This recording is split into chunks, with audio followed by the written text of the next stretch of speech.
So somehow it took me just 1 month to watch all 8 seasons of Game of Thrones, but it took me over 2 months to watch just 25 episodes worth of Stranger Things. How does that happen? I don't know.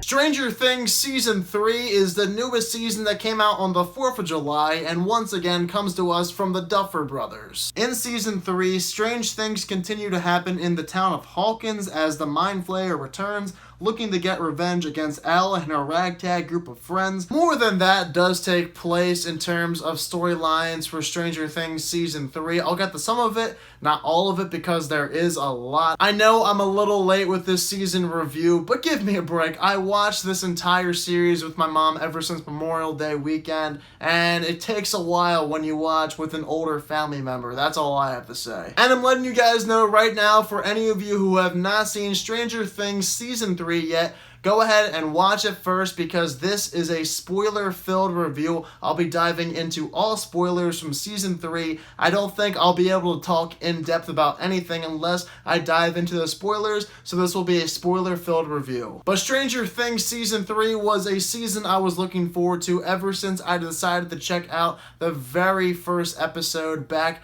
on Memorial Day weekend of Stranger Things Season 1.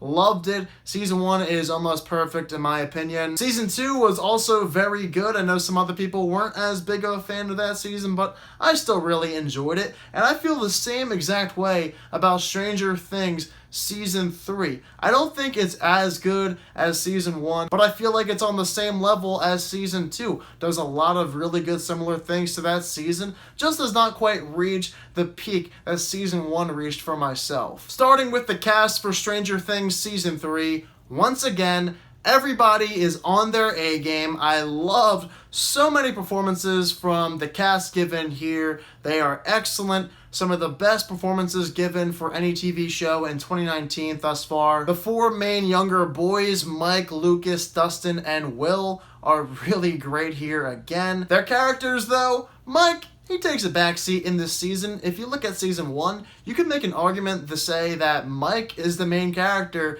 in that season, but Season 3, not as prominent as he was in the first season. Same with Will, doesn't do as much. Dustin, he has a whole different story than them. I love Dustin in this season. In fact, out of the 4 main younger boys, Dustin by far did the most with the Scoop Troop. The other 3, they had their time to shine in previous seasons, but this was Dustin's season for the 4 main younger boys. Speaking of the Scoop Troop, along with Dustin, these 4 characters stole the show. Steve Harrington became my favorite character in Season 2, and he once again proved that he is one of the best characters in the show here in Season 3. Very likable. Turned around completely from the character he was in Season 1. If I was watching Season 1 and somebody told me that this is how he is in Season 3, I would not have believed you. As stupid as this sounds, in Season 1, Jonathan was my favorite character. But by Season 3, I would say it flipped entirely. Jonathan is my least favorite character now out of all the main characters, and Steve is my favorite. His friendship / almost relationship with Robin was a nice touch. I enjoyed their chemistry on the screen. They fit like a couple, but it never quite got there because of the reveal for Robin in this season. I like their decision to make Robin not attracted to boys but girls because we already have enough relationships in this series. We did not need another one for Steve Harrington and Robin. Lucas's younger sister, Erica, was also hilarious with the Scoop Troop. Very sarcastic. Every single scene she was in, she stole. Millie Bobby Brown as Elle, I don't think I have to say much about her because you already know she's going to be amazing as that character. And Billy, played by Dacker Montgomery, does do a lot more in this season compared to Season 2. I'm happy we got to see a backstory put on his character, and his death was tragic. He will be missed for Season 4. One of my favorite characters for the whole series. Now moving into what else makes Stranger Things a great TV series to watch besides the characters is the storytelling and the suspense. Stranger Things Season 3, the suspense is at an all-time high here, especially in episodes 4 through 8. God, it gets intense in Season 3. In episode 4, towards that end, I was feeling emotional and there were goosebumps all over my arm. And you know, the last episode in Season 3, episode 8, you know it was going to be good, and of course, it really was great. You have so much going on in this season finale. Hopper apparently dies in this season, which I did see coming because, unfortunately, I got spoiled, but I don't think he's dead. That's because we don't see him evaporate when the machine blows up. He's just nowhere to be found, and a lot of people are speculating that he is the American in Russia in that end credit scene. But I'm not buying it. I feel like they're going to swerve you. They want you to build expectations for Season 4. I think he'll show up somewhere else, though, in Season 4. The format of this season I dug a lot with the characters and their situations where they were at throughout this season, like the Scoop Troop and what they were doing. You had Mike and Elle and all those characters doing their own thing. It gives each of the characters more to do, and there are a lot of characters in this show, so they all have to be doing their own things with separate groups, just to make them all shine and not feel like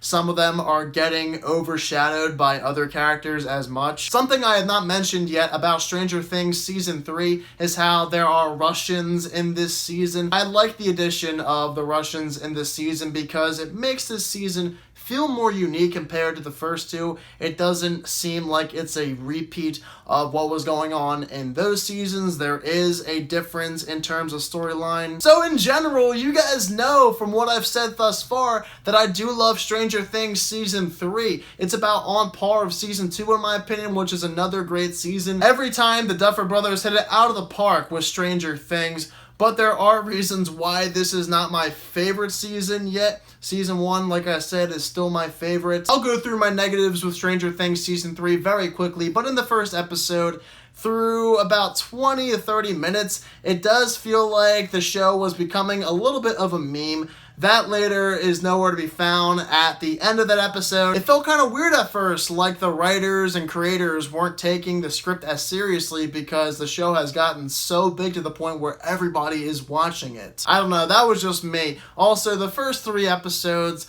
the relationships, why were they so integral for the plot? I don't care if you add them in there, but if they're going to be at the forefront of what's happening in the story, well, I wasn't really buying into that as much. The season gets a lot better in episodes 4 through 8. Something I did not like too much about Season 2 was how they had the season of Halloween there at their disposal to make the season feel more memorable, but then for whatever reason they decided to have episode 2 take place during Halloween. And the same goes for Season 3, where the 4th of July is the holiday here, where they have it at their disposal to give the season more character, but then you don't even realize that by the end of the season, it is the 4th of July, and I don't know why they didn't utilize that holiday more than they could have. The holiday is there to give the season more character, but 4th of July, you just forget it's even there by the end of the season. But I would say the biggest reason why Season 1 is my favorite and why Season 2 and 3 are right there in second place is because the story does feel like the same old thing. Season 3, you could almost look at it and say, well, it's like Season 2, just on repeat. And yes, for the most part, in some cases, it is. Season 1 is the best in my opinion because of its riveting story and setup. Season 2 and 3, you just feel like you've seen it before. How many more times could this possibly happen with the Upside Down and the Mind Flayer? Are they going to keep coming back time after time? Or they finally get rid of them once and for all? Season 3, it does feel like a repeat of Seasons 1 and especially Season 2 at times. All in all though, besides those problems I had with Season 3, I really did love this season. I don't think it's as good as Season 1, but still, Stranger Things, the series as a whole, has been great, and I might even say I like this series more than Game of Thrones, which I binged watched earlier this summer. I'm giving Stranger Things Season 3 an A-. I told you guys I would get to this review eventually. I do love Stranger Things, and I wanted to review Season 3 Hopefully season 4 is not too far away, but I'm not getting my hopes up. We'll see what happens. Again, another home run for the Duffer Brothers, though. If you guys also happen to see Stranger Things Season 3, be sure to let me know down below in the comment section what your thoughts were of it. If you're new to my channel, click that subscribe button and give this video a thumbs up if you enjoyed it. Thank you all so much for watching this video, and I hope you all have a fantastic day.